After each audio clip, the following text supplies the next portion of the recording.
Yo, what's up, y'all? Today we're gonna be reacting to the man who made everything free on the internet by Black Files. Let's get into the video, bro. Let's see, May 31st, let's see. 2006, Stockholm.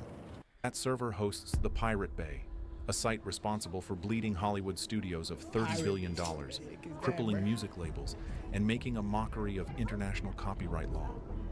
53 armed police officers storm the data center, seizing every server, every cable, every piece of hardware in what should be the death blow. By noon, Swedish prosecutors hold victory press conferences. Hollywood executives toast their win. The world's most notorious piracy empire, used by 25 million people daily, is finally dead. But 72 hours later, the Pirate Bay blinks back online as if nothing happened. Its homepage now mocks them with a pirate ship firing cannonballs at Hollywood's sign. But here's what terrifies every government and corporation watching. The site didn't just survive, it became impossible to kill. They seized every physical server, arrested the founders, and it still came back. If you can't destroy this, you can't control the internet. How did 3 Swedish hackers build something unkillable? And what did they understand that billion-dollar corporations didn't? Stockholm, 2001. Gottfried Svartholm sits cross-legged on his bedroom floor, watching cables snake from a jury-rigged server under his bed. He's 19, shaggy-haired, with a skeptical smile and eyes that light up when discussing cryptography.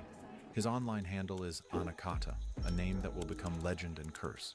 In 2003, he and 2 allies, Fredrik Tiamo, Nej, and Peter Brokep Sunda, wire together a BitTorrent tracker as a side project for Pirate Byron, an anti-copyright collective operating from a Stockholm warehouse.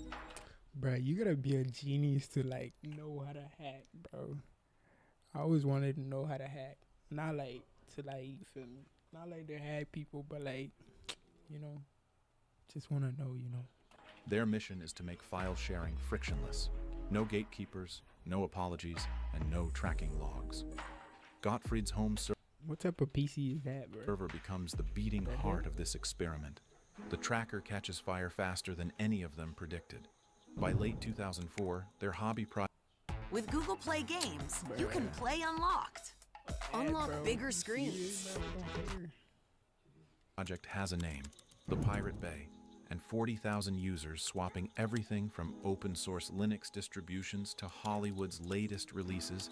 Every torrent downloaded passes through Gottfried's machine. The bandwidth bills start making his parents nervous. Frederick suggests they need commercial hosting fast, And so they it launch seems so PRQ, complicated too. a hosting company with one rule: we host anything. We keep 0 logs. While competitors fold under legal pressure, PRQ wears takedown notices like merit badges. The New York Times will later describe them as highly secure, no questions asked operators with considerable expertise in withstanding legal attacks. The translation is basically, bring your lawsuits if you can, we dare you. The dares pile up quickly. In That's February crazy. 2004, DreamWorks attorneys send a cease and desist demanding removal of Shrek 2 torrents. Gottfried's response becomes internet folklore.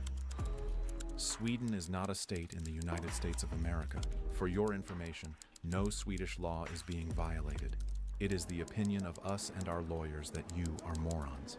Dang, He suggests the Hollywood lawyers you're perform making an fun of the anatomically government. creative That's crazy, act dog. with retractable batons, then signs off, "Go fuck yourself. Polite as Dying. usual, Anakata." Instead of cowering, the Pirate Bay Y'all posts the stretching entire it, bro. exchange on their homepage. The letter Y'all goes saying too viral. much. Now they're gonna Traffic make to sure the y'all site rot in triples jail, bro. overnight. That's crazy. Every legal threat becomes free advertising for their outlaw brand. By mid-2005, Pirate Bay is managing traffic that would make most tech startups envious.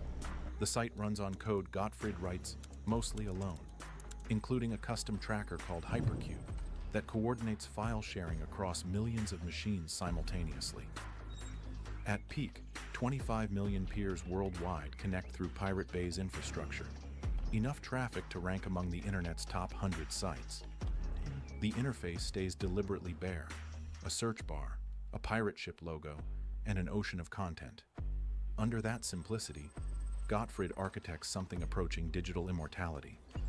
Every new user makes the network harder to destroy. Every shared file creates redundancy. That's crazy. You gotta It's be not a a website genius to anymore. be able to do It's a this living stuff, bro. organism, growing faster than anyone can regulate it. The Motion Picture Association of America watches this growth with mounting fury. Their lawsuits against individual downloaders aren't working. The real target is the infrastructure making it all possible, and that infrastructure has a home address in Sweden. By early 2006, MPAA lobbyists are working Swedish diplomatic channels, pushing officials to act emails fly between Hollywood and Stockholm. Pressure builds, Swedish authorities, normally hands-off about internet regulation, start feeling heat from across the Atlantic. The government wants this problem gone. May 2006. Gottfrid's phone vibrates with a warning from a contact inside Sweden's telecom industry. Police are mobilizing. He calls Fredrik. They've war-gamed this scenario for months. Their disaster recovery plan is simple. Database backups sit encrypted on servers in the Netherlands, ready to deploy. If the main infrastructure falls, they'll rebuild Pirate Bay before Swedish TV finishes the evening news. Gottfrid has spent 2 years making sure the site's entire existence can fit on a thumb drive and resurrect anywhere with electricity and bandwidth. Now at dawn, that preparation will be tested by 53 armed officers. The raid is coming in hours, but here's what nobody in law enforcement understands yet.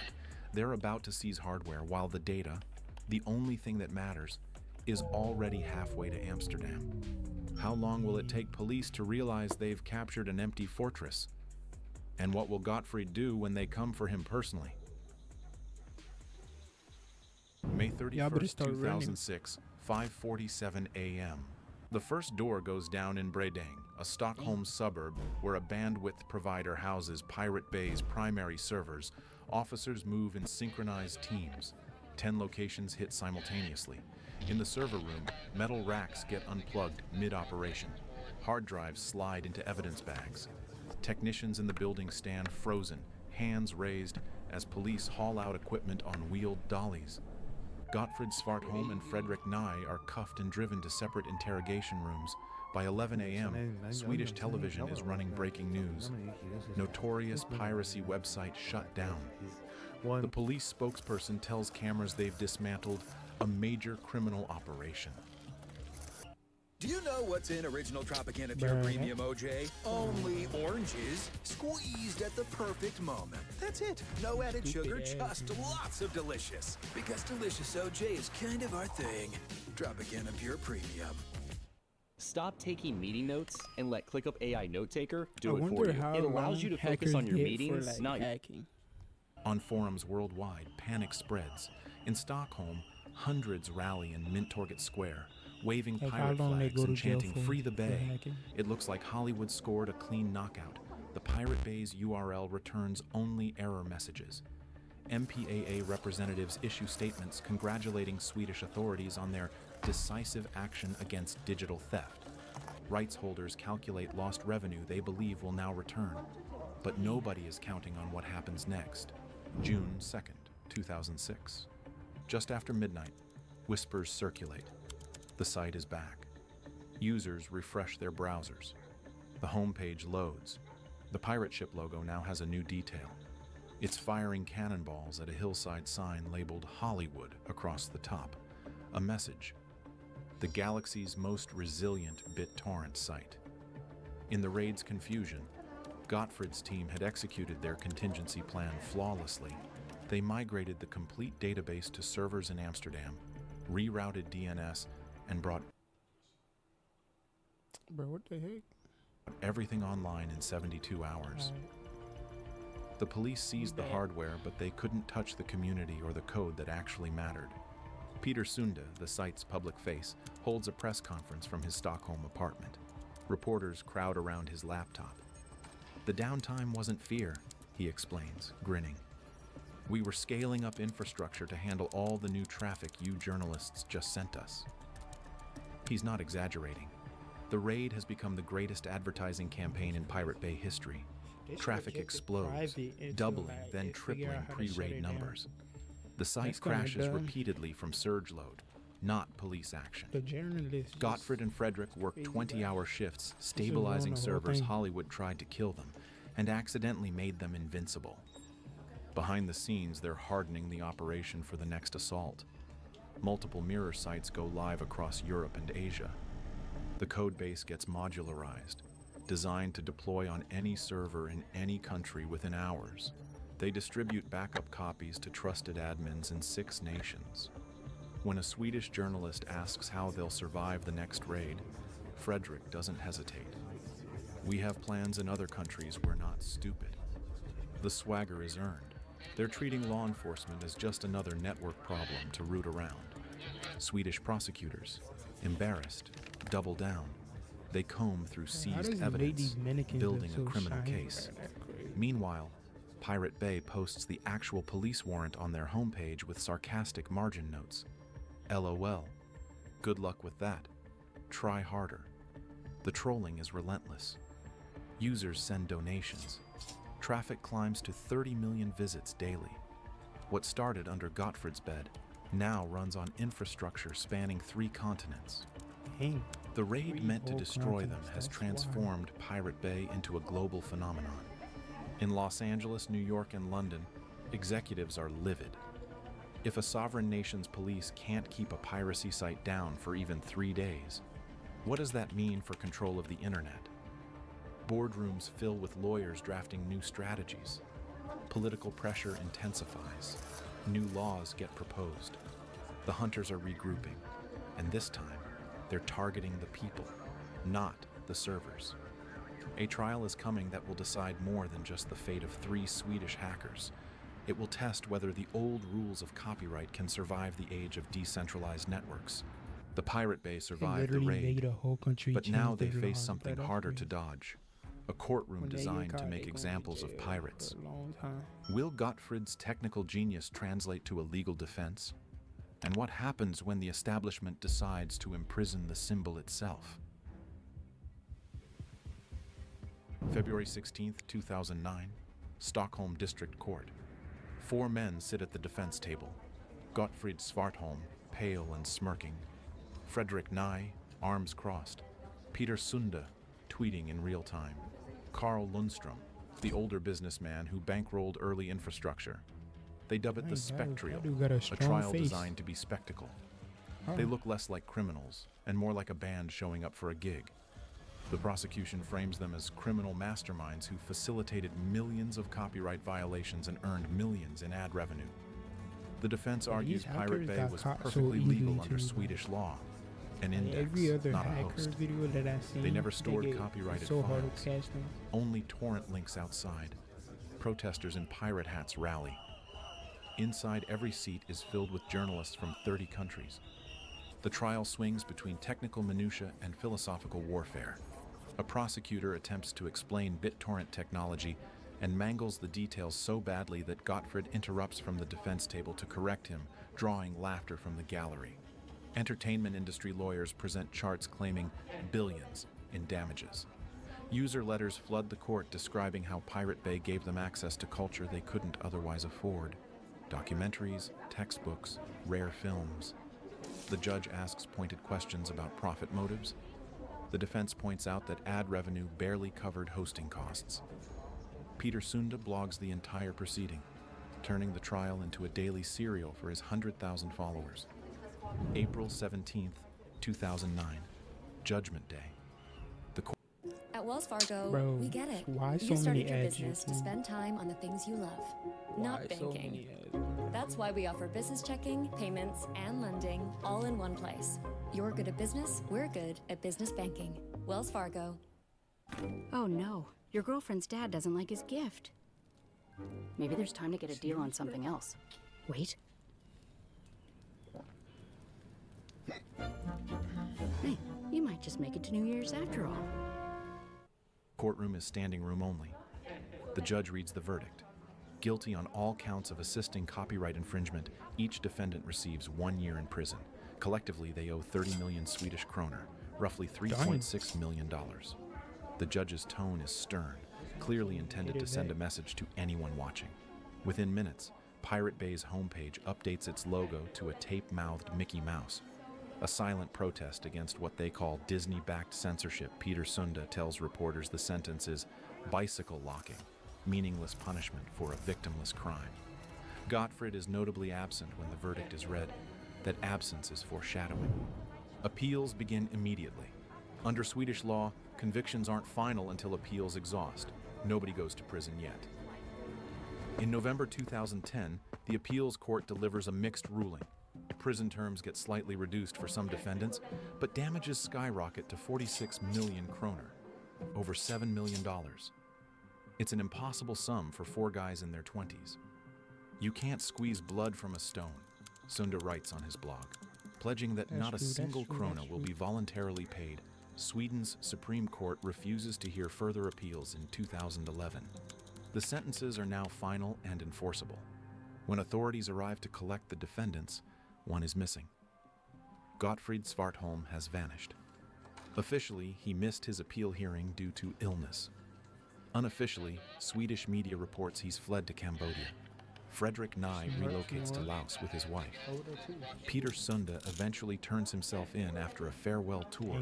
Speaking at hacker conferences, Carl Lundström serves his brief term under house arrest. But Gottfried, the architect, the coder, the engineer who built the machine, he's gone completely dark. Interpol red notices go out. Swedish diplomats contact Southeast Asian governments. How do you arrest a ghost who lives on encrypted communication and moves through countries without extradition treaties? Months pass. Occasional sightings surface. A Swedish expat claims they saw Gottfried at a Phnom Penh internet cafe. Hunched over a ThinkPad WikiLeaks later acknowledges Svartholm helped build infrastructure for their 2010 cable leaks. He's living exactly like the ideology he coded. Stateless, mobile, impossible to pin down. The Pirate Bay, meanwhile, refuses to die with its founders. In 2012, the site makes a radical evolution. It abandons torrent files entirely, switching to magnet links. A torrent file is a physical target, something police can seize or block. A magnet link is just a text string, a hash. You can't confiscate an equation. No torrent files means less legal hassle, more lols, the site's blog announces. The change makes Pirate Bay leaner and nearly impossible to target. They release a compressed backup of the entire site database, just a few gigabytes. Any user can download it and spin up a clone in minutes. The site has become a distributed organism, designed to survive even if every original server burns. By late 2011, traffic to Pirate Bay remains steady at record highs. The convictions didn't slow it. The raids didn't stop it. Users treat the site as if the legal drama is happening in a parallel universe. Gottfried's creation has outgrown him. It doesn't need its founders to survive. But Gottfried's personal story is about to take a darker turn. The Swedish government isn't finished with him, and neither are the Danes. New charges are coming that go far beyond copyright infringement. These charges involve government databases, stolen identities, and allegations that will reframe Gottfried Svartholm from rebel to threat. In a humid apartment in Cambodia, a fugitive hears footsteps in the hallway. Law enforcement has spent 18 months hunting him across Southeast Asia. They've finally closed the distance. What will they find on his laptop when they kick down the door? And are the charges waiting for him in Sweden just the beginning? They're looking for him August 30th, everywhere, dude. 2012, Phnom Penh, Cambodia. A joint task force, Swedish officials and Cambodian police, moves on a waterfront apartment in the capital. The door splinters. Inside, they find a bearded 27-year-old hunched over a laptop, surrounded by empty energy drink cans and takeout containers. Gottfried Svartholm is arrested without resistance. Within 72 hours, he's on a flight back to Stockholm, deported at Sweden's urgent request. The pirate who eluded a copyright conviction for 16 months is now in custody to serve his one-year Pirate Bay sentence. He was on a run But for Swedish 16 prosecutors months. have bigger plans. They suspect his time off grid wasn't just hiding. They believe he was hacking. New charges hit before he even finishes processing into prison. Unauthorized access to Swedish government databases and attempted bank fraud investigators allege that between his life in 2010 prison. and 2012, while Gottfried no was getting out. supposedly a fugitive laying low, someone using his computers breached servers at Logica, an IT contractor managing Sweden's tax authority systems. The intrusion accessed national tax IDs for thousands of Swedes and attempted to issue fraudulent driver's licenses.